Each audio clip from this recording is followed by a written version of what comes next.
அழகா சொன்னார் கலெக்டர். கடைசி நிமிஷத்துல படிக்காத, படிக்கிறது எதுவும் உதவாது. நான் சொல்ல முடியாது, ஆனா டீச்சர் நான் கடைசி நிமிஷத்துலயாவது படிச்சு தொலை அப்படிம்ப நானு. ஆனா ஜெயிச்சவர் சொல்றார், கடைசி நிமிஷத்துல படிச்சா மனசுல நிக்காது, ஏன்னா படிச்சு கலெக்டர் ஆனவன் நானுங்கிறாரு. படிக்கிறது என்னது? It's a discipline. டிசிப்ளின்னா என்ன குழந்தைகளே? டிசைபிள்ல இருந்து வந்ததுதான் டிசிப்ளின். சீடரில் இருந்து வந்ததுதான் படிப்பு. ஒழுக்கம். டிசிப்ளினா ஒழுக்கம்னு யாராவது சொன்னீங்கன்னா இன்னைக்கு நான் அர்த்தத்தை மாத்தி சொல்றேன். டிசிப்ளினா கற்றல், லேர்னிங். நீ எதை கற்கிறாய் அதுதான் உன் டிசிப்ளின்.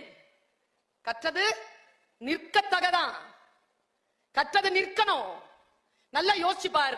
ஒழுக்கம் அப்படிங்கிற சொல் தான் டிசிப்ளினா. தொடர்ந்து ஒழுகுவதற்கு பேர் தான் ஒழுக்கம். தீ ஒழுக்கம், நல்லொழுக்கம்னு ரெண்டு இருக்கு அதுல. எதை நீ தொடர்ந்து ஒழுகுகிறாயோ அதில் நீயாக வருவாய். எதை நீ வாக்க விரும்புகிறாயோ அது வருவாய்.